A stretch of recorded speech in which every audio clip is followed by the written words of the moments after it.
नमस्कार दोस्तों, एक बार फिर स्वागत है आप सबका हमारे YouTube चैनल पर। और मैं आपके साथ मनीष जांगड़ा। दोस्तों, अक्सर जो हस्बैंड वाइफ के डिस्प्यूट होते हैं, लड़ाई झगड़े के केसेस होते हैं, उसमें महिलाओं का एक मेन हथियार होता है 125 का केस और बच्चे को अपने साथ ले जाकर हस्बैंड को और ससुराल वालों को मेंटली टॉर्चर करने वाले। तो आज की वीडियो उन लोगों के लिए स्पेशल है जिनके बच्चे उनकी पत्नी अपने साथ ले गई हैं और उनके बाप दादा दादी यानी कि लड़की के ससुराल वाले उस बच्चे से मिलने को तरस रहे हैं। आज की इस वीडियो में हमारे साथ जो शख्स मौजूद है, सेम सिनेरियो कुछ उनके साथ भी रहा है। उनकी पत्नी बच्चे को लेकर चली गई ताकि ससुराल वालों पर दबाव बनाया जा सके, पर यहां कुछ उल्टा हुआ। जो हस्बैंड है उसने दिमाग से काम लेते हुए कोर्ट केस फाइट किए और आज बच्चा उनके पास उनकी गोदी में खेल रहा है।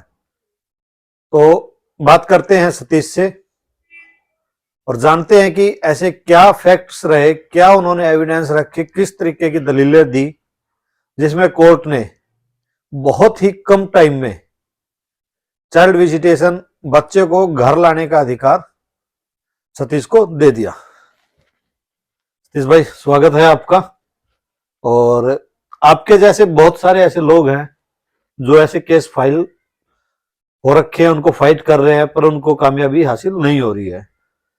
जो उनकी पत्नियां हैं, बच्चे को लेगी एक मोहरा बना के उसको इस्तेमाल कर रही हैं और अपने ससुराल वालों को, हस्बैंड को मेंटली टॉर्चर कर रही है उनके बच्चे को उनसे दूर करके। और बहुत सारे ऐसे लड़कों के हमारे पास कॉल मैसेज आते हैं कि भाई हम अपने बच्चे को नहीं मिल पा रहे हैं, बच्चे को देखे हुए 3 साल निकल गए, 4 साल निकल गए, 5 साल निकल गए, हमने आज तक अपने बच्चे को देखा नहीं है। तो उनके लिए आप इस वीडियो में डिटेल में हमें बताइए कि आज आपके ने जो इसमें केस में सफलता हासिल की है वो किस तरीके से की है, ताकि आपकी जो जजमेंट है, आपकी जो दलीलें कोर्ट में रही हैं, उनको कुछ बंदे इस्तेमाल करके अपने बच्चों को मिल सके। तो सबसे पहले तो बताइए कि ये आपके ऊपर ये कौन कौन से केस फाइल हो रखे हैं और आपने काउंटर में कौन सा केस फाइल किया है। मेरे ऊपर 1 मार्च 2021 से केस चले हुए हैं। दहेज प्रताड़ना का, घरेलू हिंसा DV का केस है, 125 खर्चे का केस है। और फिर उसके बाद में मैंने केस फाइल किया था जुलाई 2021 में गार्जियनशिप एंड वोर्ड एक्ट का, अपने बच्चों को की कस्टडी के लिए 2021 में। 2021 में ठीक है। GWA केस में एक्सपर्टी मेरा रखा है, लेकिन आज तक फैमिली कोर्ट का कोई डिसीजन नहीं आया है। एक्सपर्टी हुए उसमें लगभग कितना टाइम हो गया? एक्सपर्टी हुए वो 2 या 3 डेट के ऊपर हो ही गया था। मतलब 2022 के स्टार्टिंग में एक्सपर्टी मतलब विद इन 1 ईयर जो है आपका उसमें एक्सपर्टी हो उसमें गया। एक्सपर्टी हो गया था, एक्सपर्टी एविडेंस हो गया था, वो कोर्ट में पेंडिंग चल रहा है। ठीक है। उसके बाद फिर हमने टेम्परेरी विजिटेशन के लिए DV के केस में 21 की एप्लीकेशन मूव करके बच्चे से मिलने के लिए विजिटेशन ये आपने कब किया? ये हमने किया था तकरीबन नवंबर 2022 के आसपास, यानी कि 1 साल हो चुका है। ठीक है। हाँ, 1 साल हो चुका है विजिटेशन राइट्स मांगे। उसके बाद 6 महीने के बाद उन्होंने रिप्लाई दिया।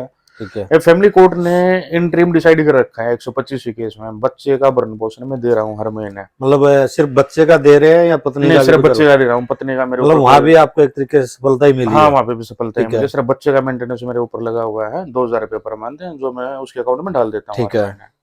आप इसको कंटिन्यू पे कर रहे हैं? हाँ, कंटिन्यू पे कर रहा हूँ मैं लड़के के लिए।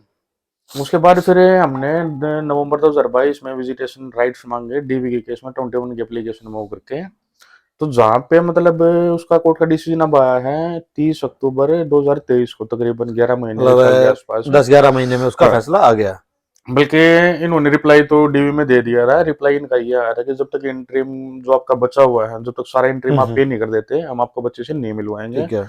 इसकी मम्मी ने और भी एलिगेशन लगाए कि ये क्रूल बंदा है, इसको बच्चे की विजिटेशन वही नॉर्मल जो होते हैं बच्चे को दूर रखने के लिए। हाँ, जितने वो एफर्ड कर सकते थे उन्होंने अपने एफर्ड किए।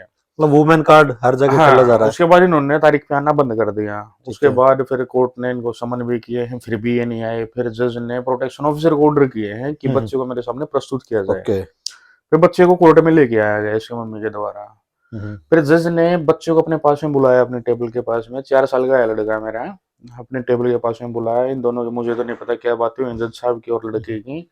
लेकिन भरी कोर्ट में बच्चे ने ये जरूर कहा कि हाँ मैं पापा के साथ में जाना चाहता हूँ। मतलब जज ने इस केस में पर्सनली बच्चे से खुद बात की है, हाँ बुला पर्सनली करके, खुद बात की अलग है। से कैबिन में हाँ अपने? 4 से ठीक है। 5 मिनट अलग से कैबिन में नहीं, भरी कोर्ट में अच्छा, ही बात की है सबके अपने, सामने? हाँ सबके सामने। ठीक है। तो जज ने पूछा भी है लड़के से, पापा के हम्म, साथ जाना चाहते हो? तो लड़के ने भी हाँ कर दिया वहाँ पर। ठीक है।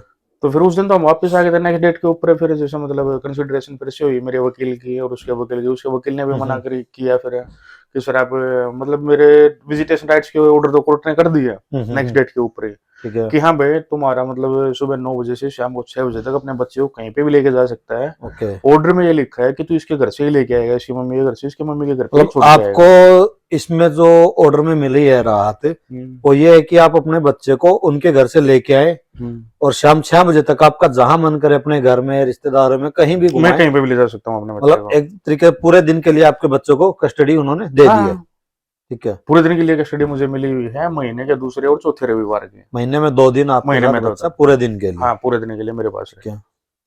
तो इसमें मेन आपका क्या वो रहा कि आपको जो है इतना अच्छी जजमेंट के साथ एक ऑर्डर मिला है, क्या इसमें मतलब लड़की वालों की तरफ से कोई रिप्लाई में या क्या एलिगेशन उसमें लगाए गए थे? एलिगेशन तो यही लगाते हैं कि बंदा क्रूल है, लेकिन साबित करने के लिए भी कुछ चाहिए ना कि मतलब खाली कागज के ऊपर लिख के दे दिया क्रूल अभी है, आपके कोर्ट बच्चे थोड़ी ना की एज मानेगी क्या उससे। है? 4 साल है मेरे लड़के 4 साल के। है। तो आपने परमानेंट कस्टडी के लिए भी जो फाइल परमानेंट कर कस्टडी रखा के है, लिए भी फाइल कर रखा है। उसमें इस जजमेंट का सहारा लिया जा सकता है? उसमें शायद इस जजमेंट का सहारा मेरे हिसाब से हो सकता है कि हम जज को कल को ये दिखा सकते हैं कि बच्चा हमसे घुल मिल गया है, आप चाहो तो हमसे बात कर सकते हो, हाँ, बच्चा मुझे जानता है तो आप कस्टडी मुझे दे बिल्कुल सकते बिल्कुल। हो। तो इसमें अगर बात की जाए, और बहुत सारे लोग हैं, आदमी ऐसे हमें मैसेज करते हैं कि हम 4 साल से नहीं मिल पाए, 5 साल तक बच्चे से नहीं मिल पाए हैं। तो ऐसा क्या रीजन रहा होगा उनके केसेस में, अगर आप एक अपने ऑब्जर्वेशन से बताएं भाई कि देखो। आपके केस में जहां 1 साल के अंदर अंदर मतलब 10 से 11 महीने में एक ऐसी जजमेंट आपको मिल गई है, तो उनके केस में ऐसे क्या रीजंस रहे होंगे, क्या उनकी तरफ से कुछ कमियां रही होंगी? अगर आप ऑब्जर्वेशन कर रहे हैं तो उनको कुछ सजेस्ट करें। मैं भाइयों को सिर्फ यही बात कहना चाह रहा हूँ, अगर आप अपने बच्चे से मिलना चाहते हो तो एक तो सबसे पहले डीवी के केस में जो टेम्परेरी विजिटेशन राइट्स होते हैं सबसे पहले उसका तो लगाओ ही मत है। आप केस लगाओ गार्जियनशिप ऑफ वार्ड एक्ट का, ताकि कोर्ट को भी तो ये हो ना कि हम अपने बच्चे की कस्टडी चाहते हैं। एक जाके हम कोर्ट में सीधा ये मांग लें कि हमें तो मतलब सिर्फ टेम्परेरी मिलना कस्टडी चाहते चाहिए, हैं मतलब? तो हाँ। कोर्ट यही कहेगा कि मतलब तुझे बच्चे से प्यार ही नहीं है तो कस्टडी केस तक फाइल नहीं कर रहा। मतलब कोर्ट को भी दिख रही है इसमें चीजें। 22-23 के अकॉर्डिंग, इनके ऑब्जर्वेशन के अकॉर्डिंग कहना यह है कि आप अगर अपना बच्चा पढ़ा चाहते हैं तो सिर्फ एक विजिटेशन की एप्लीकेशन लगा करके मत रहिए। आप विजिटेशन की एप्लीकेशन से पहले परमानेंट कस्टडी के लिए केस फाइल कीजिए, फिर उसके बाद उसी में एक, तब तक उसका ऑर्डर नहीं आता है, टेम्परेरी विजिटेशन के लिए आप उसमें कर सकते हैं और उसमें मांग सकते हैं। तो जो आपने 21 की एप्लीकेशन लगाई थी, उसमें क्या क्या पॉइंट्स के अनुसार आपने मतलब उसमें ज्यादा मांगा? पॉइंट्स की जरूरत नहीं होती भाई, उसमें पॉइंट सिर्फ इतने ही थे कि मैं अपने बच्चे का गार्डियन हूँ, मैं अभिभावक हूँ अपने बच्चे का और मुझे मेरे बच्चे से मिलने का समय दिया जाए। तो कोर्ट ने सिर्फ और सिर्फ यही बातें कंसीडर की थी कि हाँ भाई तो फादर है और फादर का राइट्स है तो अपने घर पे ले जा सकता है बच्चे को। आमतौर पे क्या होता है कि मतलब तकरीबन कोर्ट में मिलने के आदेश होते हैं 11 से 1 हाँ के वही बीच में तो। सैटरडे को ही। हाँ। लेकिन ठीक है यार, मतलब मेरे मामले में दी है, मतलब कोर्ट ने बहस भी हुई दोनों वकीलों की इस बारे में, उसके वकील ने भी ये चीजें मतलब बोली है कोर्ट में खड़ा हो गया कि सर तो पहले से डिस्प्यूट चल रहे हैं, आप घर आपके से लेके आने के ऑर्डर कैसे पास कर सकते हो आप? आपके इस ऑर्डर में वकील का कितना अहम रोल रहा? वकील का तो रोल होता ही है, जहां तक कोई भी केस की बात है, किसी भी सेशन की बात है, अगर एक किसी भी अच्छा तारीख की वकील बात मिल है, जाए एक तो अच्छा मतलब वकील मिल केस जाए। सिरे लग जाता है, हाँ बंदे बिल्कुल लग जाता है। लड़के उसमें जीत हासिल कर ही हाँ लेते हैं। जैसे उसके वकील ने ऑब्जेक्शन उठाया था कि सर इनके दोनों के डिस्प्यूट तो वैसे ही चल रहे हैं, आप हाँ। घर से मतलब बच्चे को लाने के लिए कैसे ऑर्डर कर सकते हो? हम्म। तो कोर्ट ने सिर्फ एक ये बात कही थी कि मैं ऑर्डर पास कर रहा हूँ, कोर्ट ऑफ कंडक्ट जो भी करेगा उसको मैं देखूंगा। ठीक है। तो दोस्तों, अगर जैसा सतीश भाई ने बताया कि विजिटेशन की एप्लीकेशन लगा करके सिर्फ मत रहिए, परमानेंट कस्टडी की पहले आप केस फाइल कीजिए, उसके बाद विजिटेशन की एप्लीकेशन लगाइए, और थोड़ा ठंडे दिमाग से, वकील पे भरोसा करते हुए ठंडे दिमाग से अगर आप केस को अच्छे से फाइट करेंगे तो आपको जो है आपके फेवर में जजमेंट ऑर्डर जरूर मिलेगा।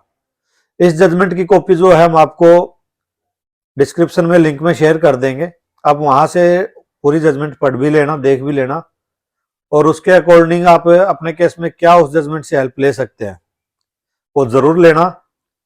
और अगर चैनल पर आप पूरी वीडियो देख चुके हैं तो चैनल को सब्सक्राइबर जरूर कर देना, ताकि इन फ्यूचर आपको ऐसी जजमेंट के साथ और भी वीडियोस जो है मिल सके।